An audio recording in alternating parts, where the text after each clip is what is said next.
Hello friends, welcome to my channel. आज मैं आप लोगों के सामने एक उपन्यास शुरू कर रही हूँ, शरत चंद्र चट्टोपाध्याय जी का अंतिम प्रश्न।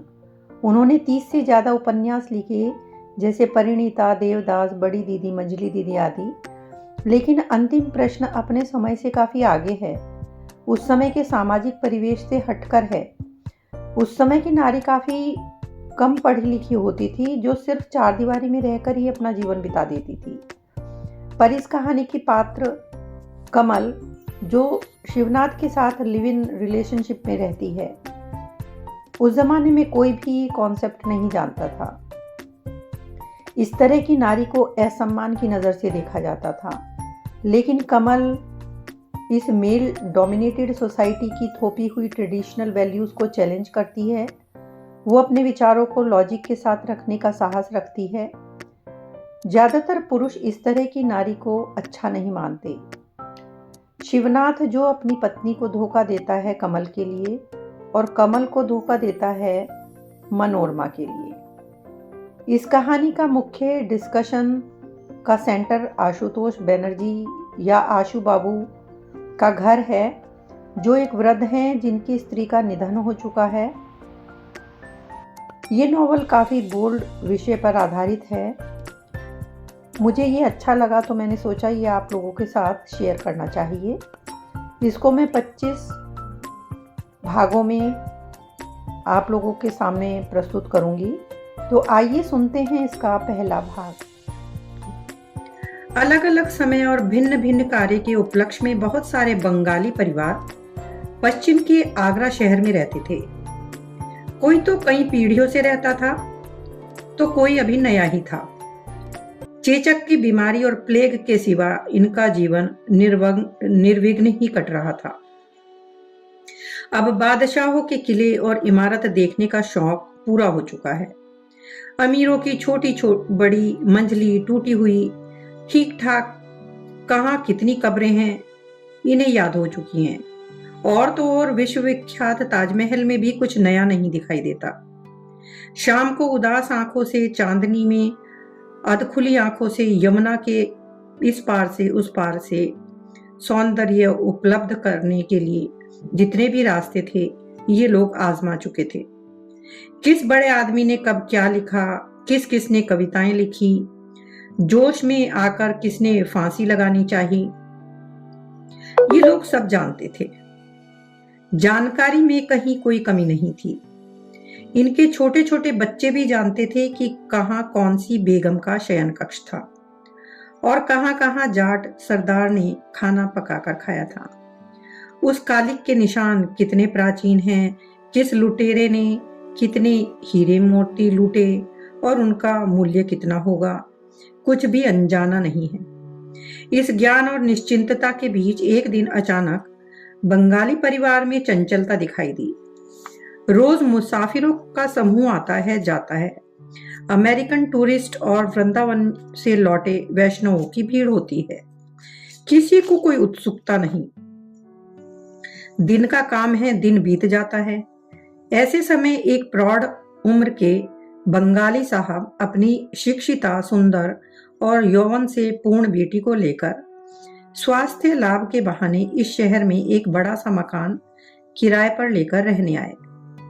उनके साथ नौकर, बावर्ची, चौकीदार, आया, दासी, रसोइया, गाड़ी, घोड़े, मोटर, ड्राइवर, कोचवान इत्यादि से इतना बड़ा खाली घर रातों रात जादू की तरह भर गया।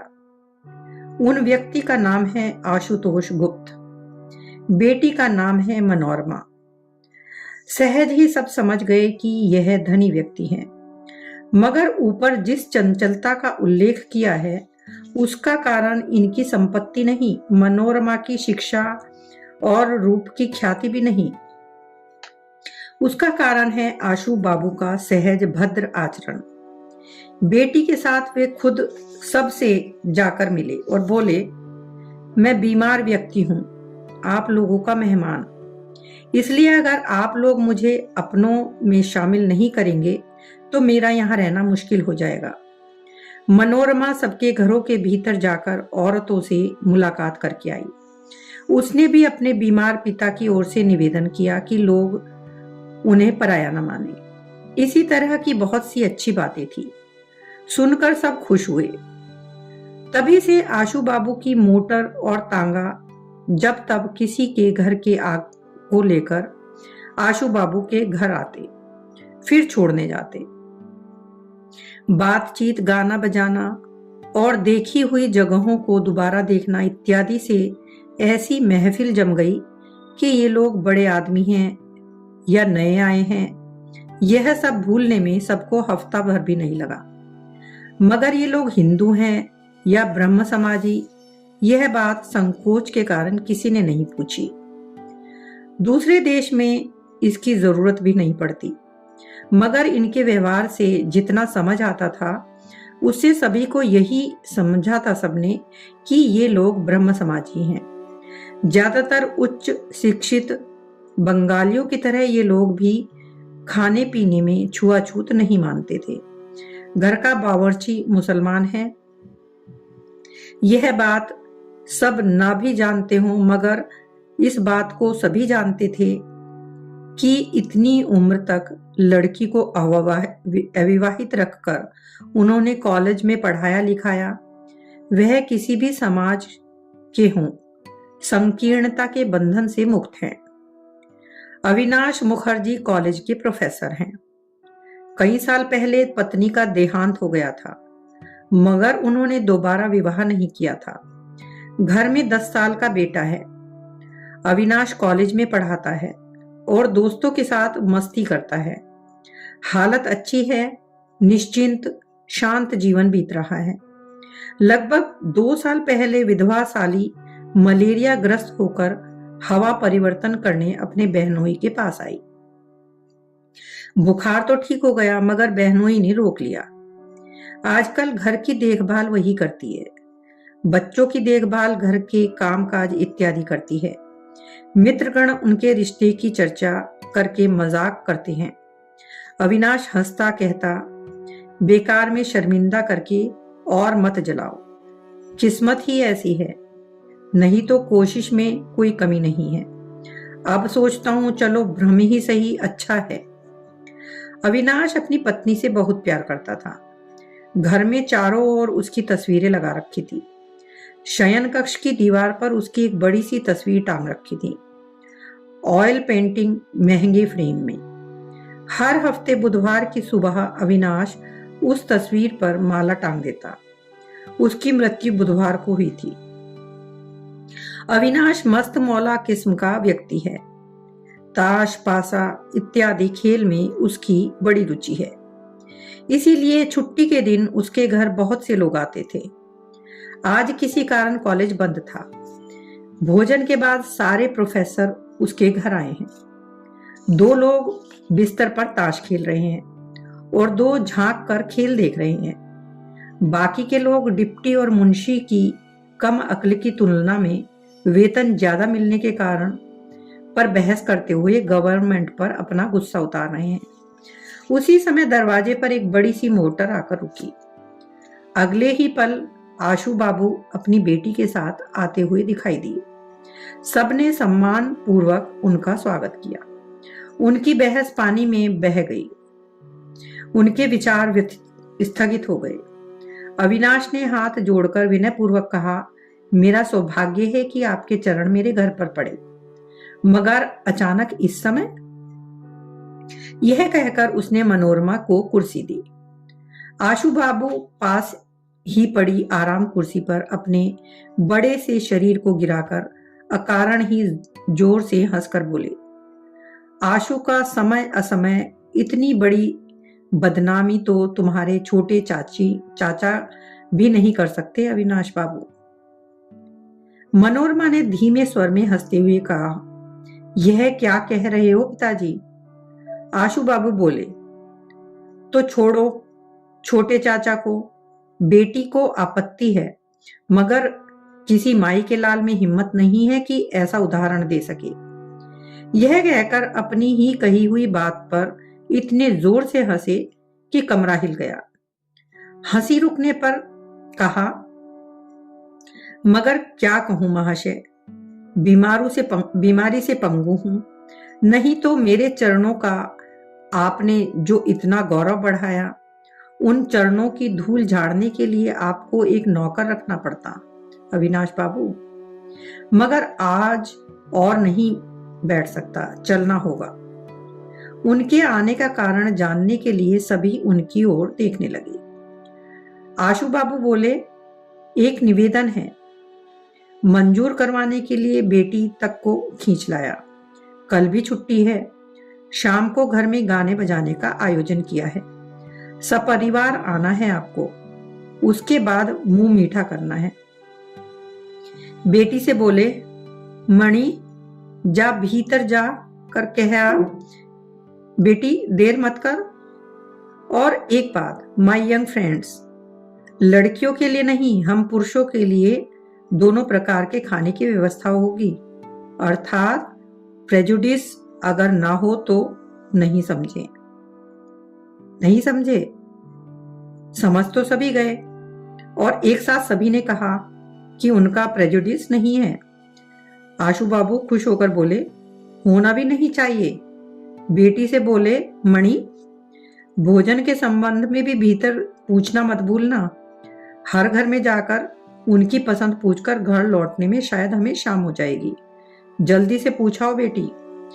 मनोरमा भीतर जाने के लिए उठने लगी तो अविनाश बोले, मेरा घर बहुत दिनों से सूना है। साली है मगर विधवा। गाने सुनने का शौक है, जरूर आएगी, मगर भोजन।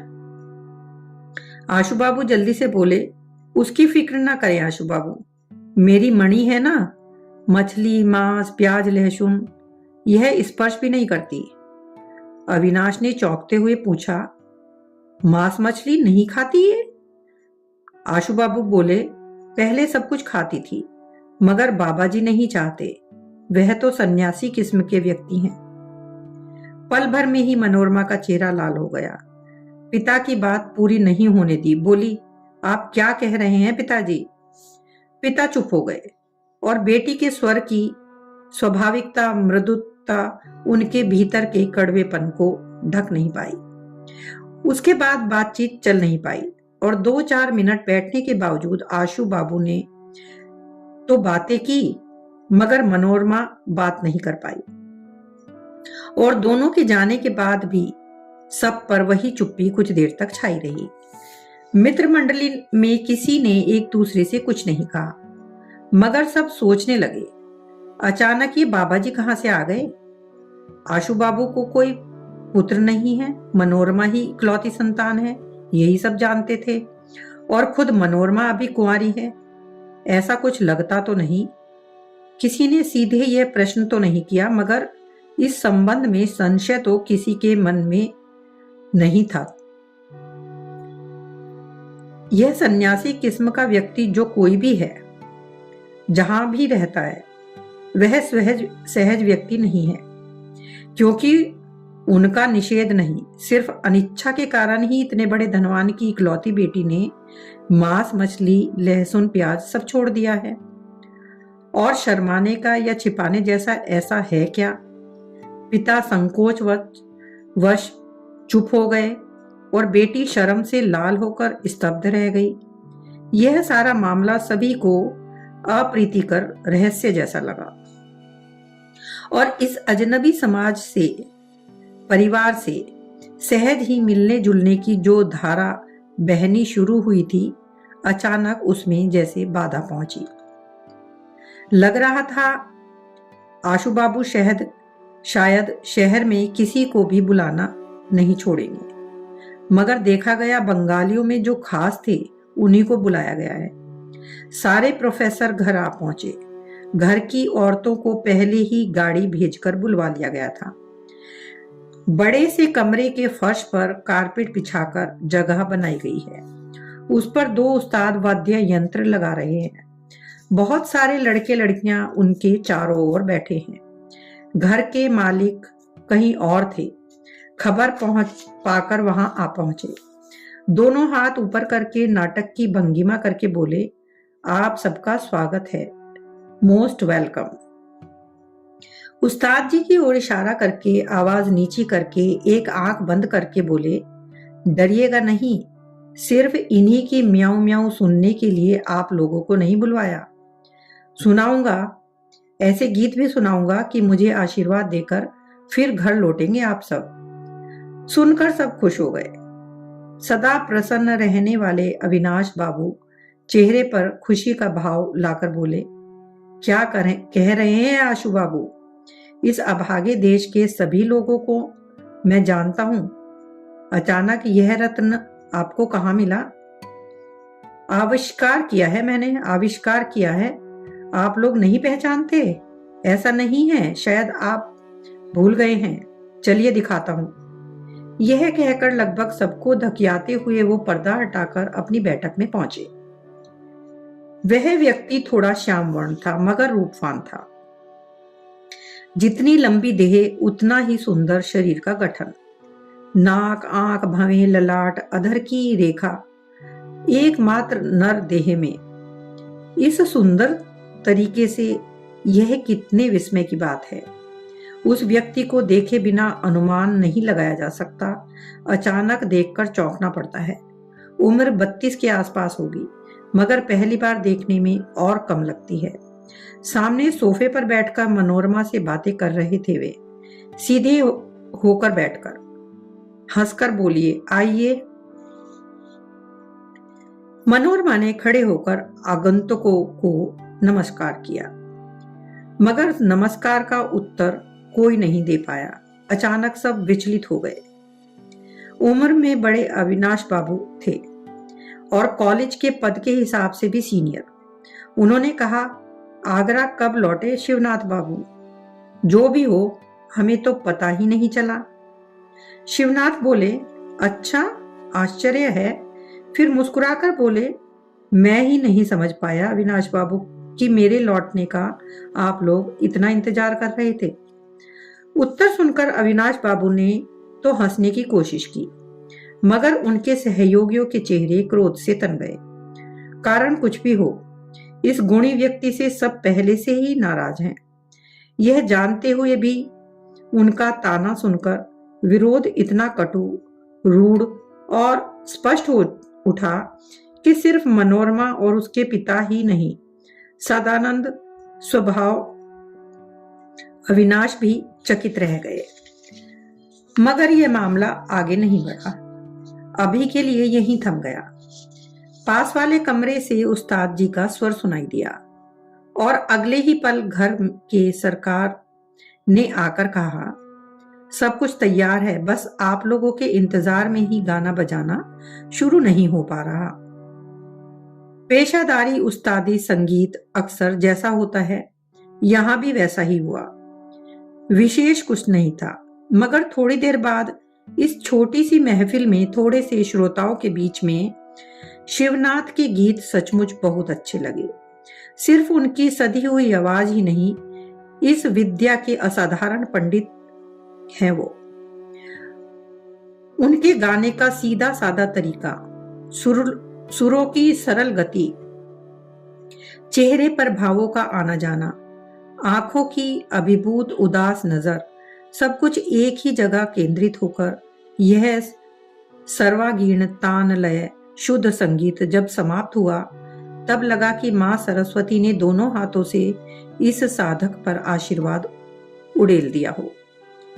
कुछ पल सभी चुप स्तब्ध बैठे रहे। सिर्फ वृद्ध अमीर खान ने धीरे से कहा, ऐसा कभी नहीं सुना। मनोरमा ने बचपन से ही संगीत की शिक्षा ली है। संगीत उसके लिए अनजान चीज नहीं है। अपने जीवन में उसने बहुत कुछ सुना है मगर संसार में यह भी है, इस तरह भी संगीत से हृदय के तार बज सकते हैं, यह वह नहीं जानती थी। उसकी आंखें भर आई और इन्हीं आंसुओं को छिपाने के लिए वह उठकर चली गई। अविनाश बोले, शिवनाथ सहज ही गाना नहीं चाहता मगर उसके गीत हमने पहले भी सुने हैं मगर साल भर में इतना इम्प्रूव किया है। हरेन बोले, हाँ, अक्षय इतिहास के अध्यापक हैं। कठोर सच्चा व्यक्ति के रूप में मित्र मंडली में ख्याति है उनकी। उनके विचार में गाना बजाना अच्छा लगना चित्त की दुर्बलता है। निष्कलंक साधु व्यक्ति हैं वो, इसीलिए सिर्फ अपनी ही नहीं दूसरों के चरित्र की पवित्रता पर उनकी तेज नजर रहती है। शिवनाथ के यूं अचानक लौट आने पर शहर की हवा फिर से कलुषित न हो जाए, इस आशंका से उनकी शांति में भंग हुआ है। विशेषकर घर की औरतें यहाँ आई हुई हैं। पर्दे के पीछे से इनका गाना सुनकर, इसको देखकर उन्हें यह व्यक्ति अच्छा लग सकता है। यह सोचकर उनका मन बहुत खराब हो गया। बोले, गीत तो मधुर बाबू के सुने थे, ये गीत आप लोगों को कितने भी मीठे क्यों न लगे हों, इनमें प्राण नहीं है। सब चुप रहे, क्योंकि पहली बात तो यह है कि यह अपरिचित मधुर बाबू के गीत किसी ने सुने नहीं थे, और दूसरी बात, गीतों में प्राण है या नहीं, अक्षय के जैसी स्पष्ट धारणा और किसी के पास नहीं थी। संगीत के विषय में चर्चा होने लगी। किसने कहा, क्या सुना, इसी की व्याख्या होने लगी। बातों बातों में रात होने लगी। भीतर से खबर आई, औरतों का खाना पीना समाप्त हो चुका है और उन्हें घर भेजा जा रहा है।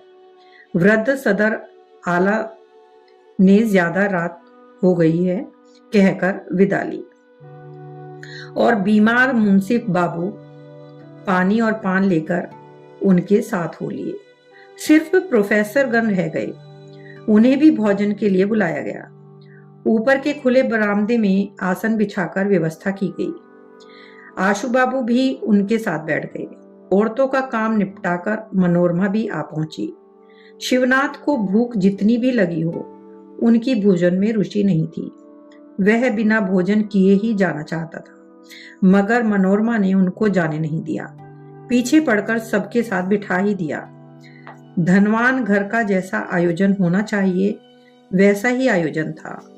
टूंडला से लौटते समय ट्रेन में कैसे शिवनाथ का परिचय आशु बाबू से हुआ, और सिर्फ 2-3 दिनों में ही कैसे उनका परिचय घनिष्ठता में बदला, इसी का विवरण देते हुए उन्होंने कहा, सबसे ज्यादा बहादुरी तो मेरे कानों की है। उनकी आवाज सुनकर ही मैं समझ गया था कि वे गुणी और असाधारण व्यक्ति हैं। यह कहकर बेटी को गवाही के लिए बुलाकर कहा, क्यों बेटी, मैंने तुमसे कहा था ना शिवनाथ बाबू मस्त व्यक्ति हैं। मैंने कहा था ना मणि भी कि ऐसे लोगों से परिचय होना भाग्य की बात है। बेटी का चेहरा खुशी से दमका, बोली, हाँ पिताजी, आपने कहा था, आपने गाड़ी से उतरते ही कहा था। मगर देखिए आशु बाबू, वक्ता था अक्षय, सब चौंके। अविनाश ने रोकने की कोशिश की, बोले, ओह छोड़ो भी अक्षय, आज वह सब बातें रहने दो। अक्षय ने आंखें बंद करके सिर हिलाकर कहा, नहीं अविनाश बाबू, आज छिपाना ठीक नहीं रहेगा। शिवनाथ बाबू के विषय में सब कुछ बताना मैं अपना कर्तव्य समझता हूं। ये ओह क्या अक्षय, कर्तव्य ज्ञान तो हमारा भी है, मगर किसी और दिन। यह कहकर धक्का मारकर अविनाश ने उन्हें रोकना चाहा, मगर सफल नहीं हुए। धक्के से अक्षय का शरीर हिला, मगर कर्तव्य निष्ठा नहीं। बोले, आप लोग अच्छी तरह जानते हैं, बेकार का संकोच मैं नहीं करता, गलत को बढ़ावा मैं नहीं दे सकता। हरेंद्र परेशान होकर बोला, तो क्या हम ऐसा करना चाहते हैं? मगर उसका स्थान काल कुछ तो हो। अक्षय बोले, नहीं, अगर ये इस शहर में दोबारा ना आते, अगर भले परिवार में घनिष्ठ होने की कोशिश नहीं करते,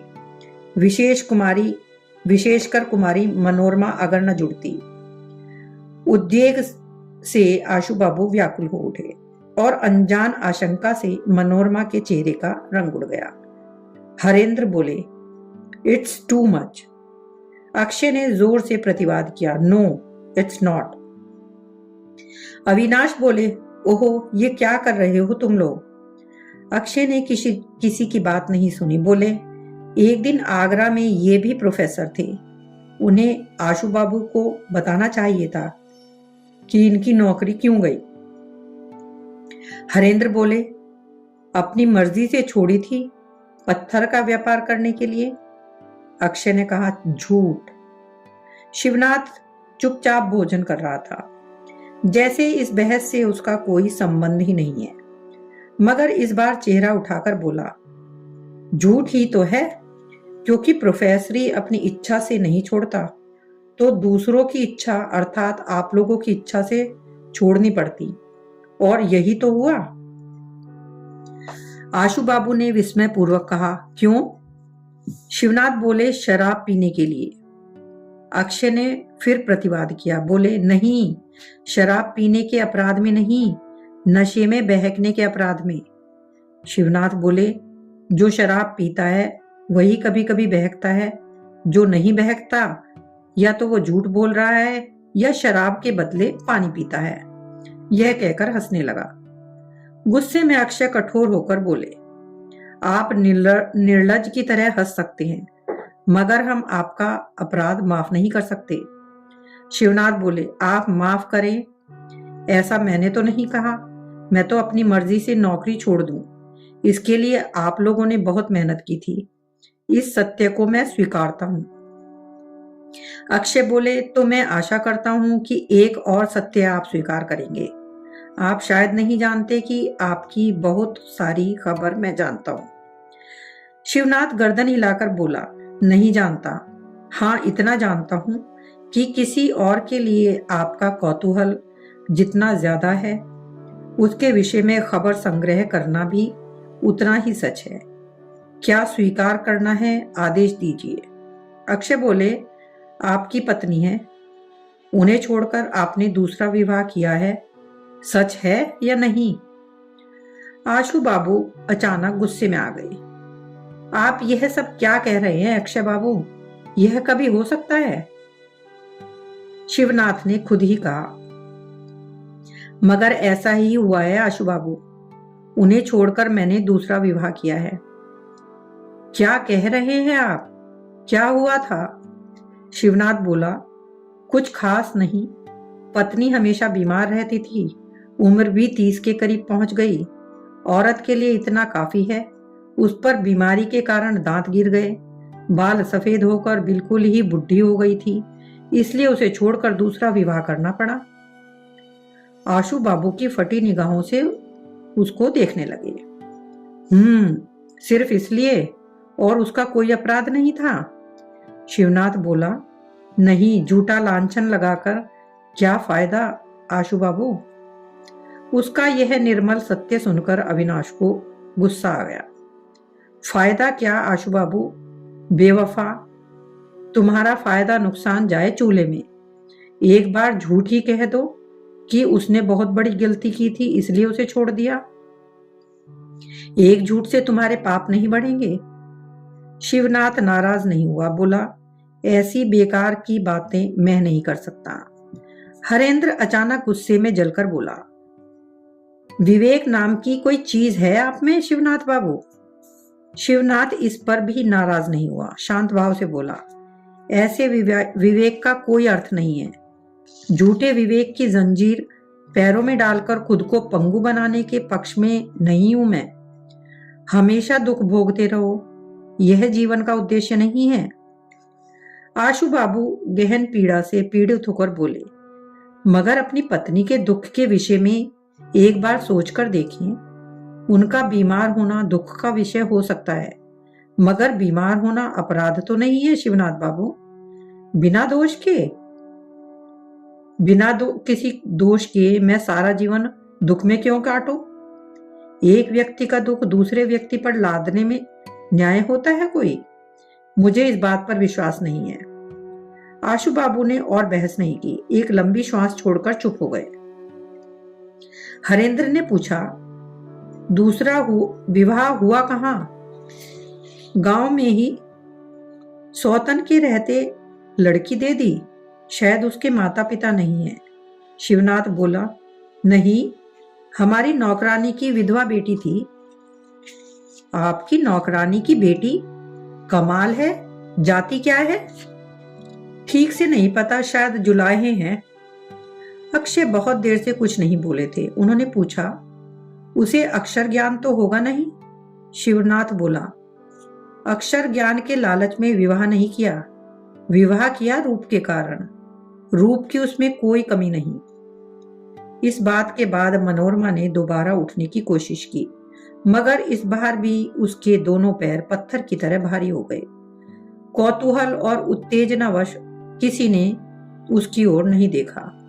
देखते तो डर जाते। हरेंद्र बोला, तो यह सिविल विवाह था? शिवनाथ सिर हिलाकर बोला, नहीं, विवाह शैव मत से हुआ। अविनाश बोले, अर्थात धोखे का बहाना दशों दिशाओं में है, क्यों शिवनाथ? शिवनाथ हंसकर बोला, यह क्रोध की बात है अविनाश बाबू। नहीं तो पिताजी ने अपनी उपस्थिति में जो विवाह करवाया उसमें कोई धोखा नहीं था। हाँ, दूरी थी, मगर उसे पाटने का हुनर आना चाहिए। अविनाश उत्तर नहीं दे पाए। गुस्से के कारण उनका चेहरा लाल हो गया। आशु बाबू सिर झुकाए सोचते रहे, यह क्या हो गया। लगभग 2-3 मिनट कोई कुछ नहीं बोला। कलह से कमरे की हवा बोझिल हो उठी। बाहर की खुली हवा ना भी मिली हो, मगर वैसा ही भाव लेकर अविनाश बाबू अचानक बोले, छोड़ो छोड़ो इन बातों को शिवनाथ। तो क्या पत्थर का कारोबार कर रहे हो या नहीं? शिवनाथ बोला, हाँ कर रहा हूं। तुम्हारे मित्र के नाबालिग बच्चों की देखभाल के लिए तुमने कुछ किया? उनकी माँ अभी जीवित है। हालात कैसे हैं? शायद ठीक नहीं है। क्यों? नहीं, बहुत बुरे हाल हैं। अचानक बोले, आहा, अचानक उनका देहांत हो गया। हमने सोचा था कुछ रुपये पैसे तो छोड़ गए होंगे। तुम्हारे अच्छे मित्र थे वो, बहुत अच्छे इंसान। शिवनाथ सिर हिलाकर बोला, हाँ, हम बचपन में साथ पढ़े थे। अविनाश बोले, इसलिए वो तुम्हारे लिए इतना कुछ कर पाए?